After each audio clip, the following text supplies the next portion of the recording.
There's a woman in this story who has an endopos. T been able to look anyone in the eye for 18 years. We will get to her, but not yet. First, you need to understand the day, because the day is the whole point. The Sabbath, in the world Jesus walked through, was not simply a day off. It was the most sacred unit of time in Jewish life. More sacred than Passover. More sacred than the temple itself. The rabbis taught that if every Jew kept one perfect Sabbath, the Messiah would come.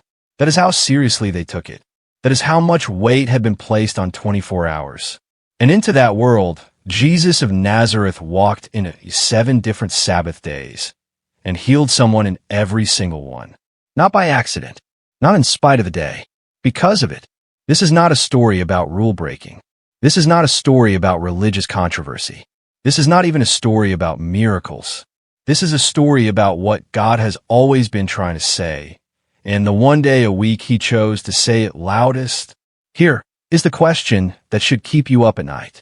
Of all the days in the Jewish week, the Sabbath was the one day guaranteed to start a fight.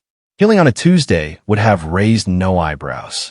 Healing on a Wednesday would have drawn a crowd and gone home. But healing on a Sabbath, in a synagogue, in front of witnesses, with the religious authorities present, that was a declaration. Every single time. So why did he keep doing it? Here is what the historians found when they looked at what the Sabbath had become by the time Jesus arrived. Josephus, the Jewish historian writing in Rome around AD 90, documented how Sabbath law had been layered with so many traditions and restrictions that Jewish soldiers in the Maccabean Wars refused to defend themselves on the Sabbath and died in their thousands because of it. A law given to protect life had become a law that cost lives. The Mishnah, the written collection of Jewish oral law, listed 39 categories of forbidden work. 39. Kneading dough was forbidden. Lighting a fire was forbidden. And as Jesus was about to demonstrate in ways that would shake Jerusalem to its core, making mud from spit and dirt was forbidden too. He knew the list. He had always known the list. And 7 times he looked at that list, looked at the person suffering in front of him, and made his choice. Stay with me, because the first healing almost gets him killed before the story even begins. The synagogue in Capernaum is full when Jesus walks in. That detail matters, because so is everyone else. The Pharisees are already there. Luke tells you they were watching him carefully. The Greek word is paraterio. It means to observe with hostile intent, to watch the way a predator watches. They are not there to worship. They are there to catch him. And they have noticed a man is there, a man whose right hand is withered, shrunken, useless at his side. And they are wondering with something close to excitement whether Jesus will heal him. Because if he does, they have him. Jesus knows this.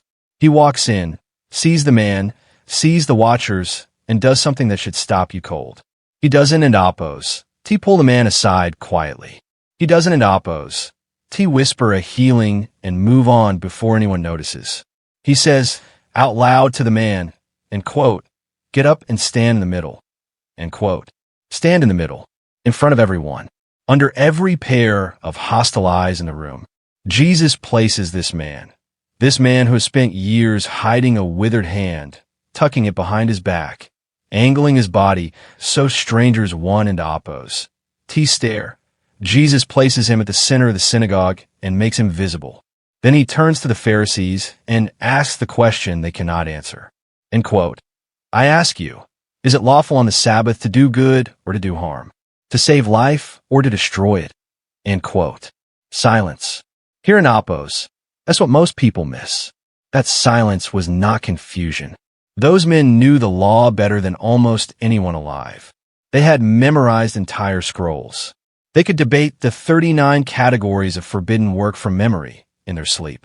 They were not silent because they didn't and Oppos to know the answer. They were silent because they did. And so Jesus heals the man. Right there, in the middle of the room, in front of everyone. Mark records what happens next in a single devastating sentence. The Pharisees went out immediately and began conspiring with the Herodians, their political enemies, men they despised, about how to destroy him. One healing, one Sabbath, and Jesus is already marked for death. The second healing happens at a pool. You have likely heard of it, the Pool of Bethesda, just inside the Sheep Gate in Jerusalem. John describes it with archaeological precision. 5 covered colonnades, the water greenish and still, the surrounding pavement covered with people. Blind people, paralyzed people, people with withered limbs, lying on mats, waiting for the water to move. There was a tradition, probably local folklore, that when the water stirred, the first person to enter would be healed. The man Jesus finds here has been waiting for 38 years. 38 years on a mat beside a pool he cannot get into alone. John doesn't in Apos, tell you his name. He doesn't in Apos, give you his backstory, his family, his hometown. He gives you the number, 38, and lets it sit there like a stone. You do the math yourself. You work out how old he might have been when this started. You think about everything that has happened in the world in 38 years, and then you look at this man who has spent all of it on this mat, next to this water, watching others step over him to get in first. Jesus walks up to him and asks a question that sounds strange until you sit with it. End quote. Do you want to get well? End quote. Not a rhetorical question, a real one, because 38 years is long enough for a person to build an entire identity around an illness. Long enough for helplessness to become familiar. Long enough to stop wanting things you cannot have. The man doesn't in Apos. Say yes. He explains why he cannot get into the pool. He is still thinking in terms of the system, the water, the timing, the person he needs to carry him in. He has been inside this system for so long, he cannot imagine a solution that exists outside it. Jesus doesn't in Apos, argue with him. He says, end quote, get up, pick up your mat and walk, end quote. And the man does. But it gets stranger. The religious authorities see the man carrying his mat through Jerusalem and stop him. Carrying an object from one domain to another was a category of forbidden Sabbath work. It was right there in the Mishnah. The man tells them a man healed him and told him to carry it. They ask who. He doesn't end Apos. No. Jesus had already slipped into the crowd. Later, Jesus finds him in the temple and says something that has troubled readers for 2,000 years. End quote. Stop sinning, or something worse may happen to you. End quote. We don in Apos, know what sin. We don in Apos, know what worse. What we know is that this man, the loneliest healed person in the Gospels, goes straight to the authorities and tells them it was Jesus who healed him. John doesn't in Apos, call a betrayal. Maybe it wasn't in Apos, Maybe the man was just answering a question. But Jesus is now a named target. And the calendar still says Sabbath. The third healing begins not with a sick man, but with a question, and the question says more about the ones asking it than they realize. The disciples see a man sitting by the road, blind since birth, and ask Jesus, and quote, Rabbi, who sinned, this man or his parents, that he was born blind? End quote. It is a theologian and Apos as question, a systems question, a question about cause and effect, about punishment and justice, about how suffering fits into a universe run by a righteous God. It is also, if you listen carefully, a question with no compassion in it at all. The man is right there, and they are debating his origins. Jesus shuts the question down in one sentence. End quote. Neither this man nor his parents sinned. This happened so that the works of God might be displayed in him. End quote. Then he spits on the ground, mixes the spit with dirt, makes mud, spreads it on the man and Apos, sighs, tells him to go wash in the pool of Siloam. Now, the Mishnah was very clear. Kneading was one of the 39 forbidden categories of work. Mixing spit and dirt into a paste and applying it to a surface was, by any reasonable reading, kneading. Jesus is not accidentally violating the Sabbath here. He is making mud, slowly, deliberately, with full knowledge of exactly what the law says. And this is where it gets remarkable. The Pharisees interrogate the man. Then they interrogate his parents, who were so terrified of excommunication that they refused to say anything beyond, end quote. He is of age. Ask him. End quote. They throw the man himself out of the synagogue. And at the end of John chapter 9, there are two groups of people. The Pharisees, who can see perfectly well, who in the chapter blind to everything that has just happened. And the man who was born blind, who ends a chapter on his knees, worshiping Jesus. 3 healings, 3 Sabbaths, 3 death threats. And Jesus hasn't into Apos. T slowed down. He is, if anything, just getting started. 3 healings, 3 Sabbaths. 3 times the religious authorities walked away more determined to destroy him than before. And here is the pattern that should be forming in your mind right now. Every healing is more public than the last. Every confrontation is more direct. Every accusation is more dangerous. Jesus is not stumbling into these moments. He is walking into them with his eyes open. There are 4 more healings to go. And the next one, a woman who has been waiting 18 years, is the one that changes everything about how you understand what the Sabbath was always for. If this is hitting differently than you expected, subscribe and stay with us. We are barely past halfway, and the best is still ahead. The 4th healing happens in a synagogue in Capernaum, and this time Luke tells you something chilling. The scribes and Pharisees were watching. Not Paraterio this time, not the predator in Apos. Watch from Mark chapter 3. This time Luke uses a different word, pareteranto, imperfect tense, continuous action. They were watching and watching and watching. The way you watch a door you expect to open, the way you watch a sky you expect to break. They have been doing this for a while now. They have compared notes. They have a theory about Jesus and the Sabbath, and they are here to prove it. There's another man with a withered hand in the synagogue. Different man, different town, same silence hanging over the room. Jesus knows they are watching. He heals the man anyway. Luke records what happens in the room afterward with 5 words that should make you stop breathing for a moment. They were filled with fury, not irritation, not theological disagreement. Fury. The Greek word is anoia, literally a loss of reason. A rage so complete it bypasses rational thought. And Luke says they immediately began discussing with one another what they might do to Jesus. Not what he might do next, what they might do to him. Stay with me, because you need to feel the weight of where we are in this story. For Sabbaths, for healings, for rooms full of religious leaders who have now crossed from opposition into something that looks very much like a coordinated plan. And Jesus has not run. He has not moderated his approach. He has not held a meeting with his disciples to discuss de-escalation strategies. He walks into the 5th Sabbath the same way he walked into the 1st. The 5th healing is the one you need to hold on to. It is a Sabbath morning in a synagogue. We are not told which one. And Jesus is teaching. A woman is there. Luke introduces her in a single sentence that carries 18 years of weight. She had been bent double by a spirit of infirmity and was not able to straighten herself up at all.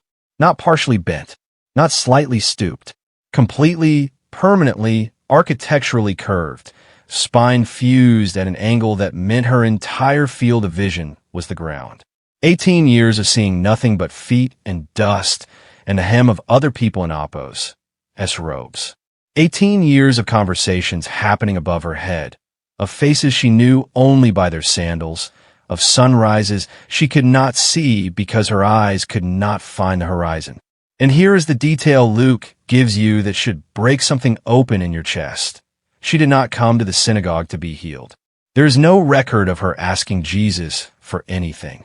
She came to worship, with a body that made worship painful and humiliating and exhausting. She came anyway, every Sabbath, presumably for 18 years, because this was what you did on the Sabbath. You came. You worshiped. You kept showing up. Jesus sees her across the room. He calls her forward. He does not wait to be approached. He does not wait for a request. He simply sees her, really sees her, in a way that the Gospels tell us he always sees people that religious systems have learned not to notice. And he calls her forward. Then he says 7 words that are worth more than a theology degree. And quote, "Woman, you are set free from your infirmity." And quote. The Greek word is apoluo. It is a legal term, a courtroom term. The word a judge uses when he looks at the evidence and says, the charges are dismissed. This person is released. It carries the full weight of official declaration. Not a wish, not a prayer, not a hope. A verdict. Woman, the court has ruled.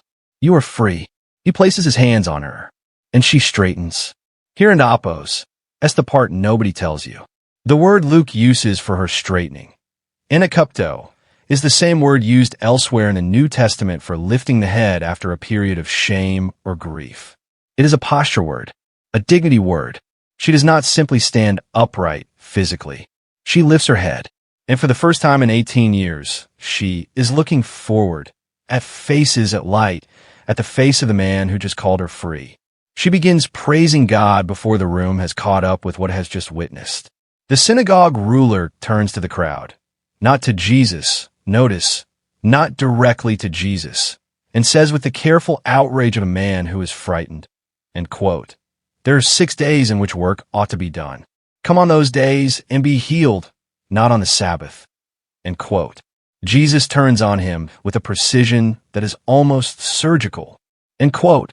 "You hypocrite, does not each of you on the Sabbath untie his ox or his donkey from the manger and lead it away to water it? And ought not this woman, a daughter of Abraham, whom Satan bound for 18 years, be loosed from this bond on the Sabbath day?" End quote. Pay attention to this. Jesus is not making a philosophical argument. He is pointing at something the synagogue ruler already does every single Sabbath morning without a second thought. He walks to the stable, unties his animal, leads it to water. He shows his ox more practical mercy on the Sabbath than he is willing to show this woman who has been in that synagogue beside him, possibly for years, bent at the waist, praising God with her face toward the floor. And then Jesus uses a phrase for this woman that stops the room entirely. Daughter of Abraham. In first-century Judaism, this was not a casual term of endearment. It was a declaration of covenant standing, the equivalent of saying, before every witness in that room, she belongs here. She is not a burden. She is not an inconvenience. She is not a cautionary tale about sin and suffering. She is an heir. She is family. She's been waiting 18 years to hear someone in this building say that. And the one who finally says it is the one they are trying to kill. The crowd rejoices. The opponents are put to shame. Luke records both in the same breath. And then Jesus moves on. The sixth healing does not happen in a synagogue. It happens at a dinner table. Jesus has been invited to eat at the home of a prominent Pharisee on the Sabbath. Luke tells you that the other guests were watching him carefully. There's paraterio again, that predator and opos, gaze, which means Jesus has walked, knowingly, into a room full of people who intend to use whatever happens next against him. A man with dropsy sits before him. Dropsy, what we now call edema, is a condition of severe fluid retention. The body swells. The limbs fill with fluid. It is painful, visible, and in the first century, frequently fatal. This man is not hiding his condition. He cannot. Jesus turns to the lawyers and Pharisees before he does anything and asks the question he has now asked in one form or another across 4 Sabbaths. End quote. Is it lawful to heal on the Sabbath or not? End quote. Silence. He heals the man, sends him away, then turns back to the room. End quote. Which of you, having a son or an ox that has fallen into a well on a Sabbath day, will not immediately pull him out? End quote. More silence. Luke says they could not reply to these things. Not would not. Could not. The answer was already living inside them. They would pull the ox out. They would pull the child out. They had always known they would. And Jesus had simply walked that answer out into the light where everyone could see it. He is not offering a philosophical argument. He is exposing a contradiction they already lived with every day. They had mercy for their animals and their children. They had rules for strangers and the suffering. Jesus is simply asking, which one is the real you? 7 healings, 7 Sabbaths. 7 times Jesus walked into a room full of people watching him with hostile eyes and healed someone anyway. But there is a 7th healing that pulls all 6 before it into focus. It is not a dramatic synagogue confrontation. It is not a pool full of sick people or a dinner table full of lawyers. It is a quiet moment in Matthew chapter 12, right after the Pharisees have accused Jesus of healing by the power of Satan himself. Right after the pressure on his life has reached a point where Matthew says he withdrew from that place because they were planning to kill him. And in that moment of withdrawal, Matthew quotes a prophecy. Isaiah chapter 42, Words written 700 years before this moment, before this man, before this road. Words that were now, Matthew says, being fulfilled in this man, walking quietly away from another confrontation he could have won differently. And quote, a bruised reed he will not break. A smoldering wick he will not snuff out. End quote. Hold that image. A bruised reed, a piece of hollow grass, bent and damaged, still technically attached to the ground but barely. A smoldering wick, a candle that has gone out, still producing a thread of smoke, still warm at the tip, but giving no light. In any practical sense, both are finished. A gardener clears bruised reeds. A careful person pinches out a smoldering wick before it ruins the wax. Jesus does neither. This is who he is on the Sabbath. This is who he has been across all 7 healings. Not a rule breaker, not a provocateur, not a man trying to dismantle a religious system for the sake of it. A man who looks at the bruised reed and sees something worth preserving. A man who cups his hand around the smoldering wick and says, not yet. Not this one. This one still has something to give. Now watch what happens next. Go back to the bent woman. Go back to that synagogue. The one she walked in not to be healed, but to worship. The one she had walked into, presumably, every Sabbath for 18 years, because showing up was what you did, because faithfulness sometimes looks like shuffling through a door with your face toward the ground and your spine refusing to let you see the sky. She is still standing in the center of the room. Her hands are in the air. She is praising God. Luke records it twice, once before the synagogue ruler objects, and once after Jesus answers him, as if her praise is the one constant in the room, the one sound that doesn't and oppose. Stop while the arguments rise and fall around her. And Jesus has just called her daughter of Abraham, before witnesses, on the record, permanently. For 18 years, this woman came to a building full of people who believed suffering was evidence of sin, who looked at a body that bent toward the earth and saw divine punishment. For 18 years, she worshipped in a system that had no category for her except cautionary tale. She was bent. She was broken. She was, by the theology of her moment, probably getting what she deserved. And the one who sees her, really sees her, is the one standing in the room who has the least to gain from saying so. He calls her forward. He sets her free. He names her. She lifts her head. Here is where you come in, not as a theologian, not as a student of first-century Judaism, as a human being who has ever sat inside a system that had rules but had forgotten people. You have been in that waiting room. You have filled out that form. You have been told to come back on a day when the right person is available, when the right paperwork is processed, when the right box has been checked, while the thing that is crushing you sits unchecked on someone in Oppo's desk. You have been in that synagogue. Maybe you are in it right now. And what Jesus does in that room, what he does in all 7 of these rooms, is refuse to let the system be the final word on a person and Oppo's dignity. Not because systems don and Oppo's matter. Not because order and structure and law have no place in a life of faith, but because every system that was ever worth building was built for the people inside it. And the moment the system starts protecting itself from the people it was built to serve, that is the moment Jesus walks in and heals someone. On the Sabbath. On purpose. The Sabbath was not given to restrict you.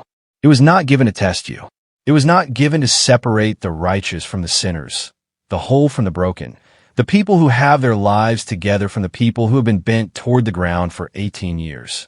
It was given so that one day a week, every human being, slave and free, sick and whole, the ones inside the system and the ones the system has forgotten, could stop and remember they are loved. That is what the Sabbath was always for. That is what Jesus said with his hands and his words and his presence 7 times in 7 different rooms across 7 different Sabbath days. And the woman who walked in with her face toward the floor walks out with her face toward the sky. For the first time in 18 years, she sees it, the light, the open air above her, the faces of people who are, in this moment, rejoicing around her. And somewhere in that crowd, she meets the eyes of the man who made it happen. He is already looking at her. He has been looking at her the whole time. 3 things to carry out of this video. The first is simple. Jesus did not break the Sabbath. He fulfilled it because the Sabbath was never about the absence of work. It was about the presence of rest. Real rest. The kind that reaches into the places where a person has been bound and says, "Not anymore." Every healing was not a violation of the day.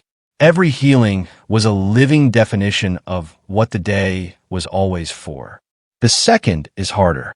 If your faith has ever felt more like a burden than a rest, more like a performance than a relationship, more like a list of things you are failing to do than an invitation to stop and be loved, you are not outside the story. You are in it. You're the person in the synagogue. And Jesus is still doing what he always did, walking past the rule keepers, past the watchers, past everyone with a theological point to make, and finding you. The third is the one I want you to sit with longest. A woman walked into a synagogue one Sabbath morning with her face toward the ground. She had been that way for 18 years. She did not ask to be healed. She came to worship, and the one who noticed her, the one who crossed the room, spoke the verdict, placed his hands on her spine, and said, "You are free." He did not do it despite the Sabbath. He did it because of it. That is what the day was always for. That is who he has always been. Which of these 7 healings stayed with you longest? Tell me in the comments. I read everyone. The Sabbath was made for man, not man for the Sabbath. Jesus said that, and then he spent 3 years proving it.